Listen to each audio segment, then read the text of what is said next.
Hola, buenas noches. Deseo saludarte, espero que te encuentres muy bien. Acá en Bogotá sigue haciendo mucho frío, está lloviendo muchísimo.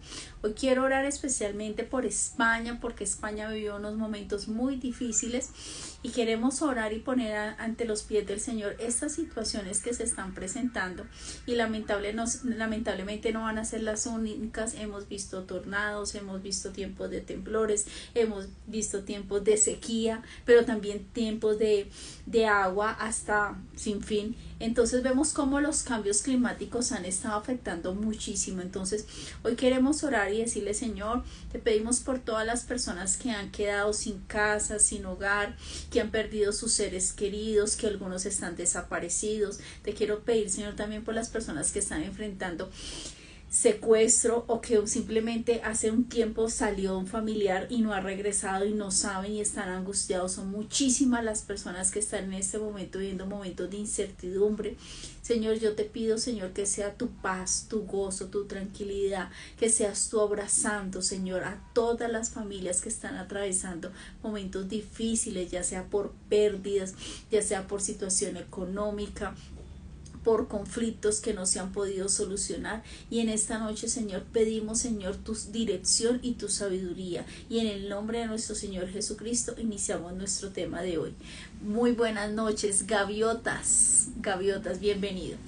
Bueno, hablamos en nuestro martes anterior de Primera de Tesalonicenses. Vimos que era una iglesia maravillosa ubicada en Grecia. El apóstol Pablo les escribe una carta, les dice que ellos han trabajado muy arduamente, que han extendido el evangelio, que a pesar de que llegaron falsas doctrinas, ellos se han sostenido en la fe. Envía a Timoteo, que era una de las personas muy cercanas que trabajaban en el ministerio con el apóstol Pablo, y él queda muy agradecido por el informe que él presenta, donde dice que todo está marchando bien. Y hoy tenemos la segunda carta de Tesalonicenses. Mire, es muy importante, y eso pasa mucho. La gente saca un texto de su contexto y eso se vuelve una enseñanza que no es correcta, o se presenta una religión o una doctrina que nunca fue la intención de la Sagrada Escritura. Entonces es muy importante que usted lea. En este caso, por ejemplo, es Primera y Segunda de Tesalonicenses. Es como que usted fue a verse una película y se vio una parte y quedó con un hueco en la mitad y después se vio la otra parte, entonces usted no sabe qué fue lo que pasó con los protagonistas.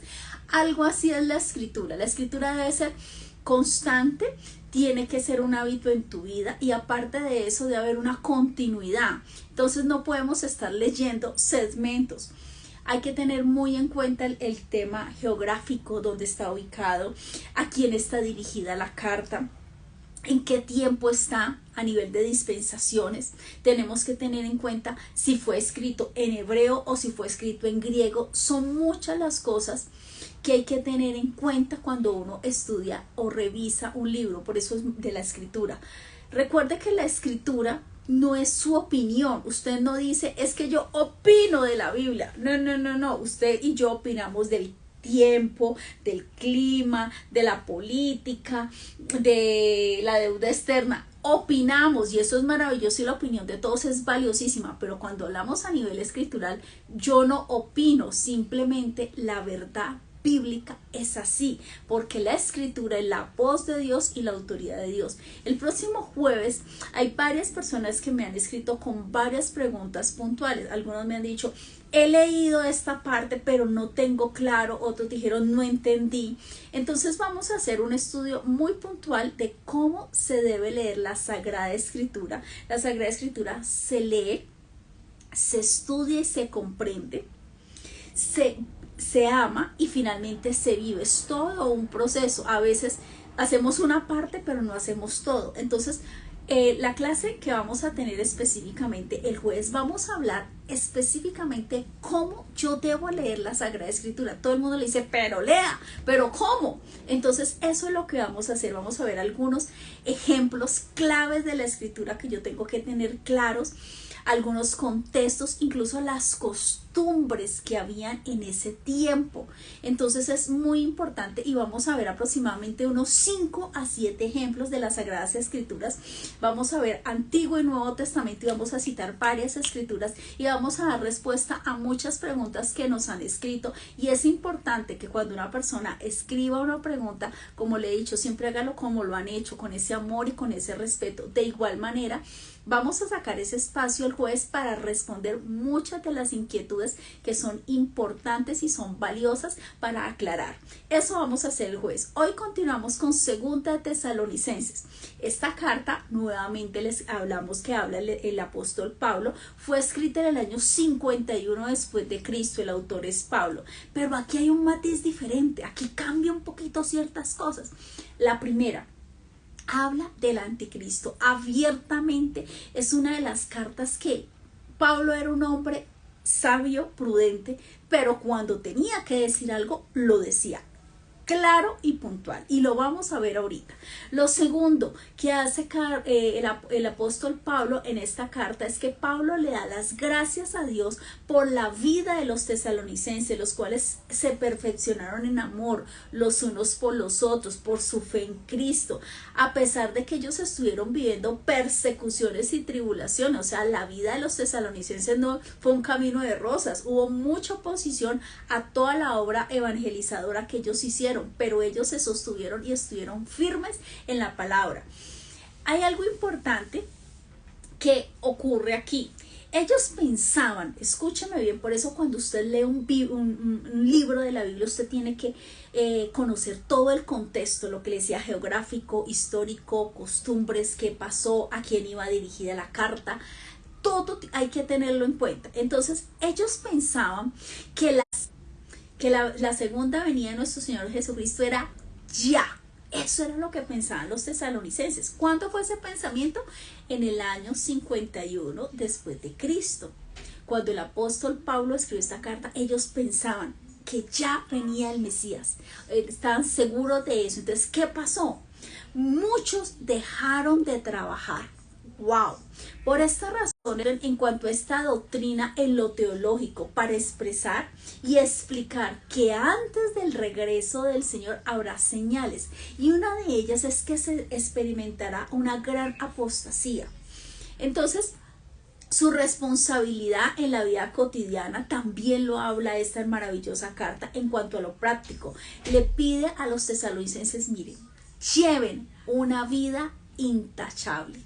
Y esto se sigue aplicando para nuestros tiempos. Es exactamente lo mismo. Menciona, acuerde que el apóstol Pablo siempre tiene en cuenta su equipo de trabajo, porque un ministerio es imposible llevarlo solo. Siempre dice que nosotros somos cuerpo de Cristo y cada parte del cuerpo de Cristo tiene diferentes funciones. No hay unos más importantes que otros. No es más el apóstol o el pastor o el profeta. Todos somos importantes porque todos somos necesarios en el cuerpo de Cristo, del Señor, nuestro Señor Jesucristo, para perfeccionamiento de los santos, lo dice la Sagrada Palabra. Entonces él menciona su equipo, habla de Silvano, de Timoteo, sus ayudantes. Le dice también a tesalonicenses que se mantengan firmes en la doctrina y en la vida cotidiana, que mientras ocurre la segunda venida del Señor Jesucristo, todos deben trabajar y aguardar con gozo su regreso. Entonces, miren lo importante, y esto siempre lo hacemos los martes. Usted encuentra en nuestra página www.pastorangelagaleno.com. Usted ingresa desde Antiguo y Nuevo Testamento. Usted va a encontrar 30 a 36 minutos donde explicamos todo esto, que es muy importante que usted conozca para que cuando usted vaya y haga su lectura personal, usted pueda entender mucho más, tener profundidad en su lectura, tener más claridad, sacarle más jugo, por así decirlo, y disfrutarlo más. Es muy importante cuando se lee la Biblia tener un acompañamiento pero ese acompañamiento, discúlpeme, estoy teniendo problemas de internet. Primero tuve Claro, de Claro me pasé a TV y de TV creo que me voy a tener que pasar a Movistar. He luchado por todos los medios, pero siempre he tenido problemas a veces en el tema de internet. Incluso recuerdo que hace como menos de un mes no pudimos transmitir porque no teníamos internet. Entonces les pido disculpas si hay momentos en que se salta.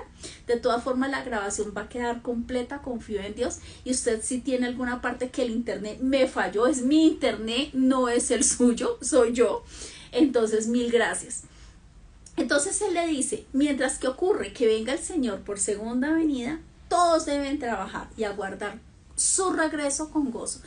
Esta carta es muy corta, solo tiene 3 capítulos. Vamos a ver el capítulo 1. Recuerde que siempre estudiamos los capítulos, seleccionamos los versículos claves. Todo es importante, pero hay unos versículos que te dan la luz y tú te logras conectar y dices, esto habla de tal y tal. Entonces, eso es lo que hacemos. Capítulo 1 dice, Dios juzgará a los pecadores en la venida de Cristo.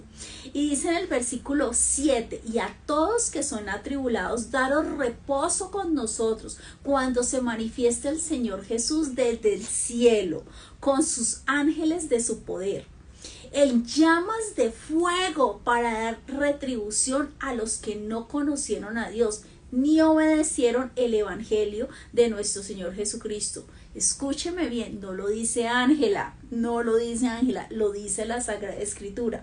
Versículo 9 del capítulo 1, los cuales sufrirán pena eterna de perdición, excluidos de la presencia del Señor y de la gloria de su poder.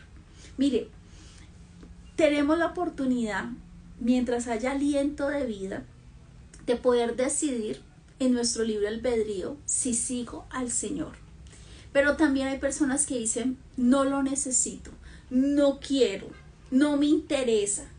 Pero dice la palabra exactamente que Él dará a cada cual según tomó sus decisiones. Dice, los cuales sufrirán pena eterna, no un momentico. Imagínense en la situación más difícil y más complicada de su vida. Pero no se imagine esa situación ni 5 ni 10 minutos, sino por siempre. Debe ser un tema muy doloroso y angustiante. Entonces él dice que sufrirán pena eterna de perdición, excluidos. O sea, ya no vas a poder estar nunca más en la presencia del Señor y ni disfrutar la gloria de su poder. Entonces, cuando venga aquel día para ser glorificado en sus santos y ser admirado en todos los que creyeron, porque nuestro testimonio ha sido creído entre vosotros. Mire, es muy importante entender que lo más importante que usted tiene es su vida. Entréguesela al Señor cuando aún hay tiempo. Yo le he contado muchísimos casos reales de personas que dijeron, no quiero ahorita, estoy muy joven, no es mi tiempo, murieron y no alcanzaron. Incluso muchas personas me han hecho esta pregunta. Cuando hay mucha gente que ha llegado a UCI, me han llamado y me han dicho, mi familiar está en UCI y está en coma en este momento. Y yo siempre les he dicho de mi experiencia personal, cuando yo estuve en UCI en coma con 8 meses de embarazo, con un tromboembolismo pulmonar, literalmente nos morimos, nos fuimos, estuvimos en la presencia del Señor, el Señor nos dio ciertas instrucciones y nos regresaron y tuvimos una nueva oportunidad de vida. No todo el mundo tiene esas posibilidades.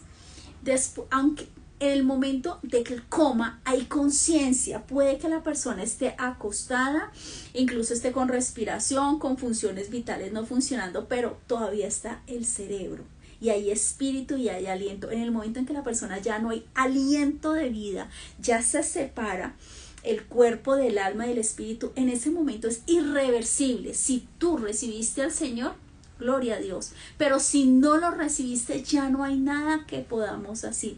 Y con todo amor y respeto, las familias a veces quieren hacer toda una serie de actividades que son respetables pensando en el familiar, pero ya en ese momento, si la persona no recibió al Señor, es irreversible. No hay forma después de que la persona suelta su último aliento, si recibió al Señor es hijo, y si nunca lo quiso aceptar, aunque escuchó de Él, aunque sabía de Él, pero no le entregó su vida y no reconoció a Jesucristo como su Salvador, no hay nada que nosotros podamos hacer. Entonces por eso la importancia, las que somos madres desde muy pequeños, enseñar a nuestros hijos en los caminos del Señor, hablar a la familia, hablar a los compañeros de trabajo, hablar a las personas que nos rodean y hablar del Señor, de su amor infinito, pero también hablar el otro lado de la moneda. Si tú no recibes al Señor, no es que el Señor quiera eso, es que es la consecuencia de no recibirlo. Es algo así como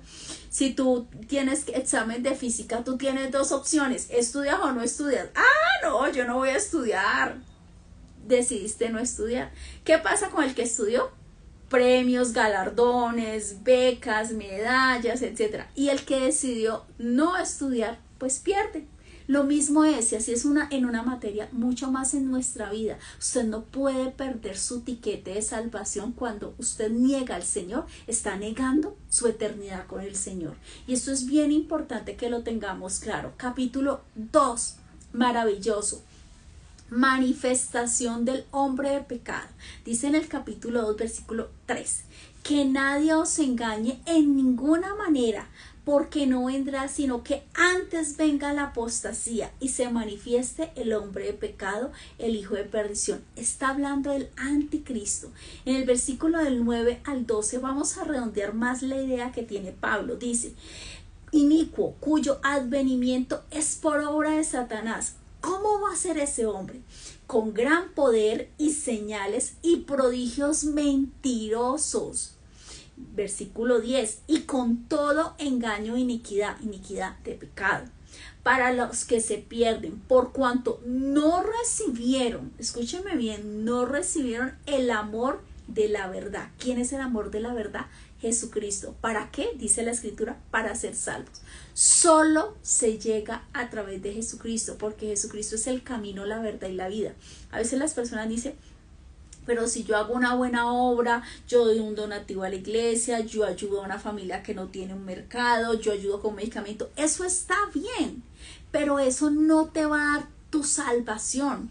Esas obras deben ser el resultado de que tú tuviste un encuentro personal con Jesucristo, reconociste que eras pecador, que éramos pecadores, reconociste que teníamos una cantidad de problemas, que nuestra vida estaba mal, que no funcionaba, y reconocemos y le decimos, Señor, toma el control de mi vida. Hasta aquí yo sigo andando. Yo no ando si tú no me dices, Señor. Yo necesito de ti, reconocerlo como y entregarle la vida y decirle, mira, Señor, todo lo que tengo es prestado, porque dice Job que ni la ropa nos la llevamos cuando morimos. Entonces hay que entender que estamos de paso y nuestro paso debe ser para amar, para perdonar, para servir a los demás, porque usted no le sirve a hombres, usted le sirve a Dios. ¿Y cómo sirve? Dando amor a los demás, edificando, consolando, ayudando y sobre todo enseñe la palabra. Muchos me dirán, pero es que yo me sé 2 o 3 versículos. Da tu testimonio. Cuéntale a las personas lo que Dios ha hecho en tu vida. Yo recuerdo que yo tenía solo 2 o 3 versículos y con eso más el testimonio. Le dije, Señor, yo no sé más. Pero el Señor es tan hermoso que tú no te ganas nada con saber toda la Biblia, incluso de memoria. Hay mucha gente que hasta la sabe de atrás para adelante, de arriba para abajo, pero nunca la vivió. Tienes una información y a ti no te va a salvar tener una información. A ti te salva, vuelvo y te repito, leer la Escritura, estudiarla y entenderla para poderla vivir, poderla amar, perdóneme, y poderla vivir. Muchas personas llegan hasta la mitad, muchas personas solo llegan aquí, pocas llegan a este nivel. Entonces, ¿qué es lo que nos interesa? El Señor no dejó a 12 creyentes, Él dejó a 12 discípulos, son diferentes niveles, y eso es lo que Dios nos ha llamado a todos a la gran comisión. Habla del anticristo. ¿Cómo será el anticristo? Esto nos empezamos a hablar, a mirar profundidad. Y en Apocalipsis vamos a ver muchísimas cosas más.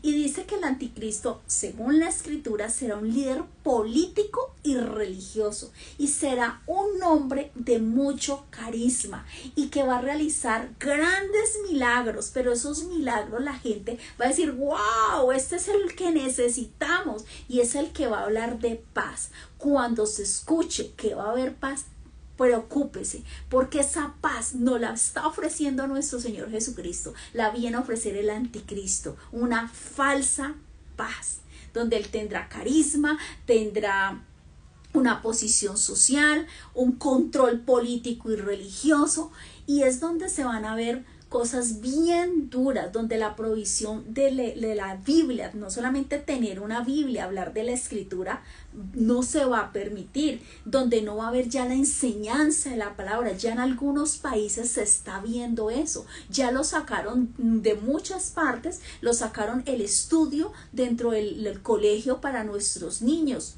Ya eso en muchas partes ha salido y ya en muchos países está una prohibición. Segundo, también él va a querer ser adorado como Dios, porque dice, como león rugiente buscando a quien devorar. ¿Cómo? Acuérdese que él siempre va a copiar, pero él no puede crear, porque el único que tiene la posibilidad de crear es Padre, Hijo y Espíritu Santo. Otra cosa, él quiere ser adorado como Dios y dice, y esto es bien clave para el estudio del anticristo, que profanará al templo, será un milagrero espectacular, pero son milagros falsos. Entonces, ojo con esto. Esto hay que ser claros. Esto es todo lo que se va a vivir. Un liderazgo político, religioso, con gran carisma, con mucho tema de hacer, no milagros, porque el Señor es el que hace milagros, no, Él es un milagrero, es bien distinto. También nos dice la palabra escogidos para salvación, capítulo 2, versículo 13. Pero nosotros debemos dar siempre gracias a Dios. ¿Cuándo? A veces no. Siempre debemos dar gracias a Dios respecto a vosotros, hermanos amados por el Señor, de que Dios os haya escogido desde el principio para la salvación mediante la santificación por el Espíritu. Ese Espíritu está con mayúscula. Recuerde que siempre que habla del Espíritu con mayúscula está hablando del Espíritu Santo. Si no va con mayúscula está hablando del Espíritu de nosotros que habita en dentro. Pero cuando habla Espíritu Santo, que habla de Padre, Hijo, Espíritu Santo, es con mayúscula. Y dice, y la fe y la verdad, a los cuales os llamó mediante nuestro evangelio. Es decir, que dice la palabra que nos escogió cuando, desde el principio, o sea que antes que incluso usted estuviera en el vientre de su madre, Dios ya lo había llamado, Dios ya lo había amado, Dios ya nos había visto. Por eso dice la palabra, mi embrión vieron tus ojos. Mire, esto es maravilloso. Entonces, y Él nos escogió y nos llamó a través del Evangelio. Por eso el Evangelio es tan maravilloso. Por eso el Evangelio transforma la vida de las personas. No estoy diciendo que el mercado no sea bueno. Claro que sirve, que ayudar de una u otra manera sirve. Pero hay algo que lleva a un nivel total de eternidad y de gozo, que es el Evangelio. El mejor regalo que usted le puede dar a una persona es hablarle de Jesucristo. El mejor regalo que usted le puede dar a una persona es entregarle una Biblia o un tratado. El mejor regalo que usted puede darle a una persona que usted ama es hablar de cómo Dios transformó su vida. Hay una cita que es bien fuerte, pero es necesario unirla con esta de Tesalonicenses, que es Romano 1, capítulo 1, del 21 al 23. En casa yo se lo recomiendo, por favor, le hace todo Romanos 1, es muy importante. Acuérdese que Romanos habla acerca de la justicia de Dios. Cada libro tiene un tema puntual. Por ejemplo, el gozo es de Filipenses. Gálatas habla de desencadenados rompiendo cadenas. Cada libro tiene habla de una manera muy puntual y con un mensaje que llega a lo profundo de la tabla de tu corazón. Y dice la ira de Dios contra el pecado. Esto lo voy a leer no en Reina Valera, sino en Nueva Traducción Viviente. Dice, es cierto, ellos conocieron a Dios, pero no quisieron adorarlo como Dios ni darle gracias. En cambio, comenzaron a inventar ideas necias sobre Dios. Como resultado, la mente les quedó en oscuridad y confusión. Afirmaban ser sabios, pero se convirtieron en completos necios. Y en lugar de adorar a Dios inmortal y glorioso, dice la palabra, rindieron culto a ídolos, a imágenes que ellos mismos hicieron con formas de simples mortales, de aves, animales, de cuatro patas y reptiles. Mire, aquí está hablando de una profundidad maravillosa porque está diciendo, ellos decidieron, o sea, que hay personas que aunque escuchen el evangelio, aunque le entregues un tratado, aunque le regales una Biblia, en su libro de albedrío van a decir, no, no quiero. Y se recibe es con el corazón al Señor, desde nuestro corazón, y se declara con nuestra boca que aceptamos al Señor. Entonces, ¿qué pasa? Hay personas que quisieron, ambos, todo el mundo tiene la posibilidad de recibir al Señor, pero hay personas que dicen, definitivamente no lo voy a aceptar. ¿Qué pasa con esas personas que dicen, no voy a aceptar a Dios? No van a darle las gracias, no lo van a adorar, no va a ser parte de ningún plan que haga en su vida, van a andar en sus fuerzas y en sus posibilidades.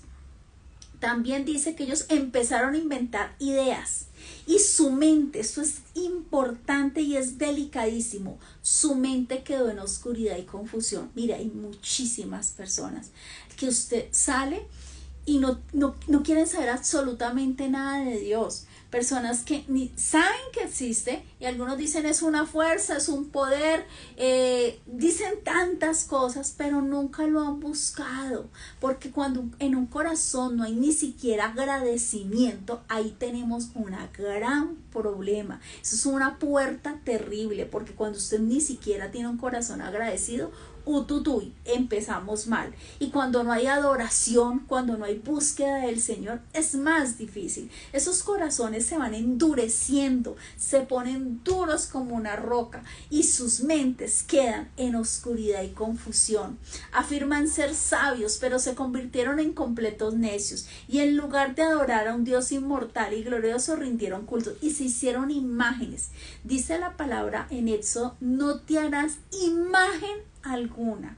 Usted no hace imágenes y usted no se dobla ni se posa. Entonces hay personas que me dicen, yo no puedo tener el portarretrato en la mesita de noche de misión. Sí, claro que sí, pero es que usted no se va a arrodillar ni va a orar por ni va a hacer nada de eso de adoración, porque usted sabe que el primer lugar es de Dios. Una cosa es que usted tenga un cuadro de un paisaje o que tenga las fotos de o los álbumes familiares, eso está bien, pero estamos hablando de que es muy diferente. La idolatría es levantar una imagen a la cual yo me postro y, como dicen muchos, le rezo. Eso es otra cosa. Entonces Romanos 1, 28, 32, para seguir con la idea, dice, por pensar que era tontería reconocer a Dios, Él los abandonó a sus tontos razonamientos. O sea, la gente desechó a Dios. La gente no quiere escuchar la palabra. Mire, usted le dice a una persona, hay ayuno, no puedo. Vigilia, menos. Vamos a hacer un estudio bíblico, no. Pero usted le dice, hay una fiesta y va a haber unas amiguitas y va a haber trago y va a haber humo. ¿A dónde es? Y eso es la realidad, pero para las cosas de Dios no estamos caminando. Entonces dice, por pensar que era una tontería reconocer a Dios, Él los abandonó a sus tontos razonamientos, es decir, dejó que las personas tomen sus propias decisiones, por mucho que le duela. Dice la palabra que Dios no quiere que nadie se pierda.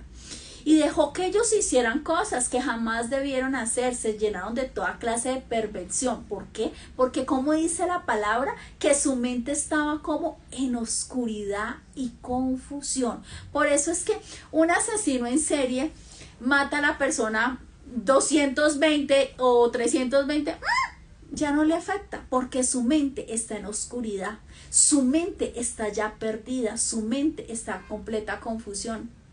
Hay personas que hemos visto que han matado hasta los propios padres. matan animales, hacen sacrificios de bebés, narcotráfico, tantas cosas, y ya la gente no es que no diferencie, no le importa, sabe que no está bien lo que está haciendo, pero esto me da placer, esto me da dinero, esto me da estatus, yo prefiero esto que a Dios. Entonces se toman malas decisiones. Por eso dice la palabra, hay caminos que al hombre le parecen buenos, pero son caminos de muerte. Y dice también, se llenaron de toda clase de perversión. Claro, porque si tú tienes a Dios, el Señor está purificando tu mente. Ya tenemos la mente de Cristo. Tu corazón es un corazón perdonador. Tus obras, tu forma de hablar, muchas cosas el Señor empieza a hacer un proceso de transformación que empieza de adentro hacia afuera. Pero si yo no acepto a Dios, ¿de qué me voy a llenar? Me voy a llenar de perversión, pecado, avaricia, odio, envidia, homicidios, peleas, engaños, conductas maliciosas y chismes. Son traidores, insolentes, arrogantes, fanfarrones y gente que odia a Dios. Si usted odia a las personas, odia a Dios, no tiene nada, porque todo lo va a dejar aquí. Inventan nuevas formas de pecar y desobedecen a sus padres. No quieren entrar en razón, no cumplen lo que prometen, son crueles y no tienen compasión. Versículo 32 de Romanos 1. Saben bien que la justicia de Dios exige que los que hacen estas cosas merecen morir, pero ellos igualmente las hacen. La gente sabe distinguir qué es lo bueno y qué es lo malo.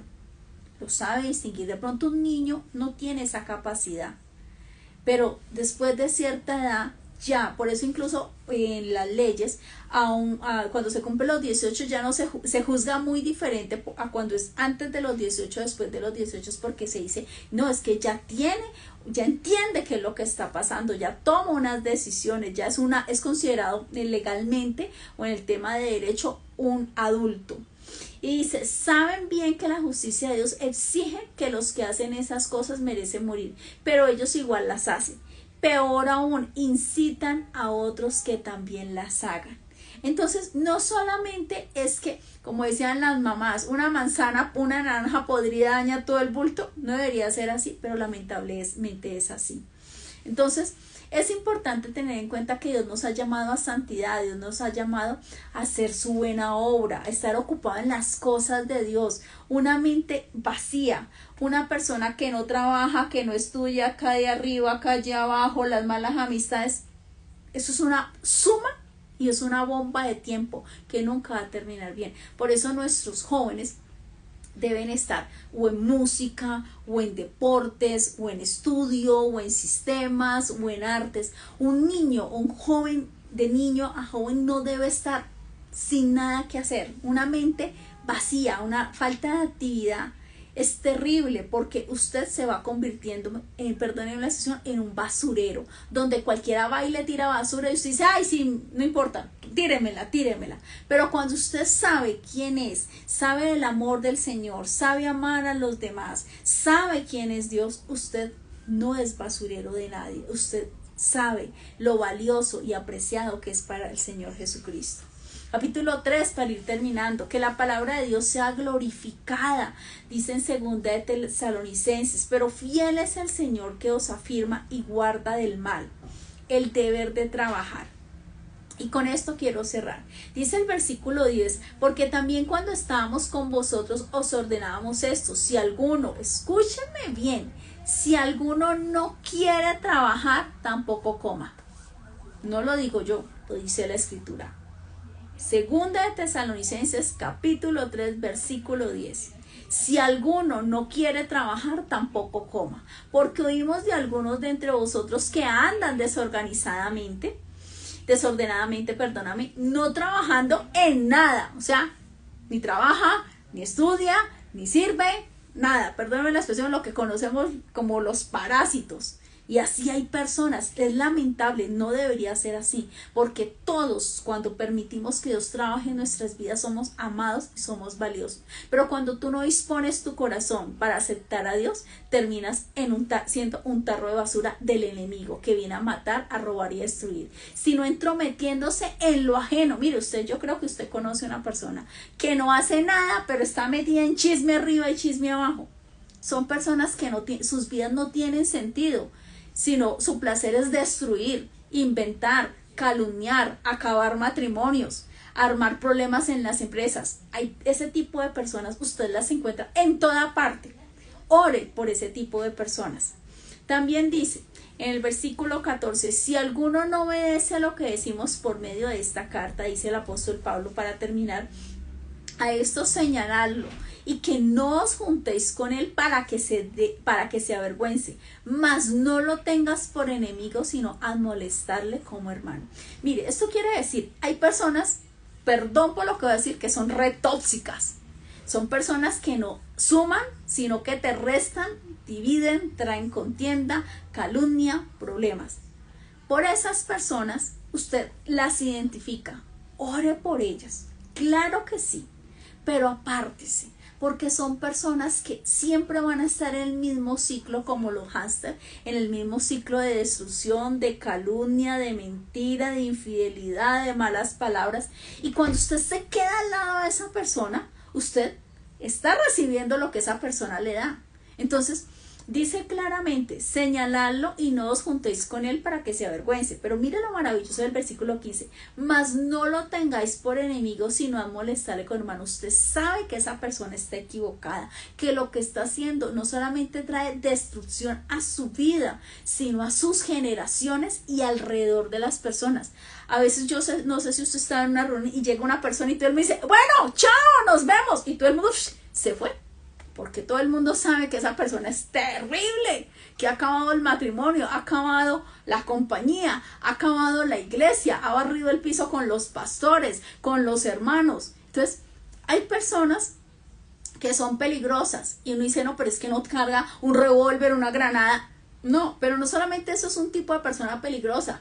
También hay personas que con la lengua destruyen a todo el mundo a su paso. Por esas personas, ¿qué debemos hacer? Dice él, amonestarle como hermano, decirle, mira, lo que tú estás haciendo, ay, déjame, es mi vida, no importa, tú te apartas, pero sigues orando por la vida de esa persona, porque es que eso es lo que nos llama el Señor, a corrección en amor. Pero si las personas no quieren cambiar, nuestra mayor importancia, lo más importante que tú y yo debemos hacer es orar por las personas para que esas personas lleguen a la luz del evangelio y en algún momento recapaciten y se den cuenta que lo que están haciendo está mal y que la primera persona que termina destruida son ellos, su descendencia, porque eso es terrible, y las personas alrededor finalmente son personas que quedan solas. Son personas que pueden ser brillantes, hermosas, lindas, adineradas, pero todo el mundo paga escondedero porque sabe que son personas que son muy difíciles de llevar y que estar con esa sola persona te trae una carga a todo nivel, no solamente a nivel físico, a nivel emocional y a nivel espiritual. Entonces, ¿qué debemos hacer? Llamar en amor, en privado y hablar con la persona. Pero habrá personas que dicen, déjame, es mi vida. ¿Qué hacemos? Oramos. Siempre oramos, incluso antes de hablar con la persona, entremos en tiempo de oración y adoración, para que le pidamos al Señor y al Espíritu Santo que nos dé la dirección de cómo debemos abordar esa persona. Habrá casos en que Dios te dice, habla con esta persona, incluso habrá casos donde el Señor te dice, solamente ora, no te corresponde. Entonces, muy importante. Esta hermosa carta, segunda de Tesalonicenses, resumen importante, habla del anticristo, cómo va a ser, nos da una breve luz. También nos habla de que cuando no aceptamos a Dios, cómo queda nuestra mente queda entenebrecida, queda apartada, queda en oscuridad, queda en confusión y caen las personas en caminos de destrucción, caminos de pecados. También nos habla de que el que no trabaje no coma, pero también nos habla de que tenemos que amonestar en el amor. Una hermosa carta 3 capítulos que acabamos de compartir contigo. Espero que sea un tiempo maravilloso. Recordarte, el próximo lunes festivo 11 vamos a hacer un ayuno por Meet, por Google Meet. Va a ser de 8 a 12 y vamos a hablar específicamente del perdón, pero no el perdón que he escuchado mucha gente curiosamente que dice: yo perdono, pero no olvido. No, usted no perdonó. Yo perdono, ay, pero que reciba su merecido. No, no perdonaste. Yo perdono, pero a mí que no me pida ni un vaso con agua, porque arsénico es que le doy. Entonces, eso quiere decir que usted no perdonó, usted tiene esa herida viva. Y lo que usted y yo tenemos que trabajar es cómo yo realizo un perdón, no al 60, no al 70, sino al 100%. Porque mientras yo no perdone, espiritualmente, escúcheme bien, yo quedo amarrado. Me cuenta, no sé si usted, ahorita ya casi no, pero teníamos los zapatos, no los tenis de pega, sino los de cordones. Entonces, cuando usted no perdona, no hace un proceso de sanación, no solamente físico, sino emocional, espiritual, usted queda amarrada como los cordones, con un moño grandísimo, y si los cordones eran larguísimos, con 2 y 3 moños encima, y así está en la vida de muchas personas. Pero cuando yo entiendo que la única forma de desatar las bendiciones, que las bendiciones lleguen a mi vida, que yo pueda avanzar en victoria, es cuando yo soy tan valiente que solo un hijo o una hija de Dios puede hacer esto, es perdonar. Por eso el perdón ha sido llamado para todos, pero no todos logran un perdón al 100%, porque jamás lo vas a poder hacer en tus propias fuerzas. El perdón necesita la intervención divina. El perdón implica 3 procesos. 1, hablar con Dios, ir a su presencia. 2, perdonarme yo mismo. Y 3, perdonar a los demás. Y eso es lo que vamos a hablar en este ayuno el 11 de noviembre, de 8 a 12. Cómo hacer un perdón donde tú seas libre, donde tú quedes listo para recibir tus siguientes bendiciones. Cómo tú vas a sanar. Vamos a verlo a la luz de la escritura y vamos a ver unos salmos que son claves para hacer el proceso completo del perdón. El perdón trae victoria, trae sanidad, pero cuando no ha habido perdón, cuando tú te acuerdas de lo que pasó, como que pasó hace 2 días, hace muchos años yo atendí a una señora y la señora lloraba y me decía que ella no había podido perdonar esa infidelidad de X persona. Entonces yo le sequé las lágrimas, le dije pues que íbamos a empezar un proceso de consejería. Entonces yo en el momento de la conversación le dije: ¿y hace cuánto pasó esto? ¿Hace 15 días, un mes? Me dijo: hace 12 años. Esa señora tenía esa carga hace 12 años. Ella estaba enferma, tenía problemas de tiroides, tenía problemas hormonales, tenía un tema de principios de incluso ya de dificultad, de alergias. Su cuerpo estaba explotando por todo ese proceso. Y usted mira, ¿qué tiene que ver la alergia? ¿Qué tiene que ver los pulmones? ¿Qué tiene que ver el sistema inmune? Mucho, porque somos cuerpo, alma y espíritu. Y cuando se queda algo represado, tiene que salir de alguna forma. Entonces vamos a manejar este tema y yo sé que va a ser de gran bendición. Gracias por estar aquí. Por favor, comparte este estudio, nuestras prédicas, www.pastorangelaganado.com. Regálanos un corazón en Instagram, regálanos un corazón en YouTube y sobre todo, danos tus comentarios que nos permiten seguir avanzando. Si quieres algún tema puntual o hay algo que no has podido entender, escríbenos. Nuestra página tiene donde está en la página de contáctanos. Ahí si necesitas petición por oración, por trabajo, por estudio, por tu familia, nos coloca, o simplemente no has entendido algo y quieres claridad, escríbenos. Bendiciones, buenas noches, hasta luego.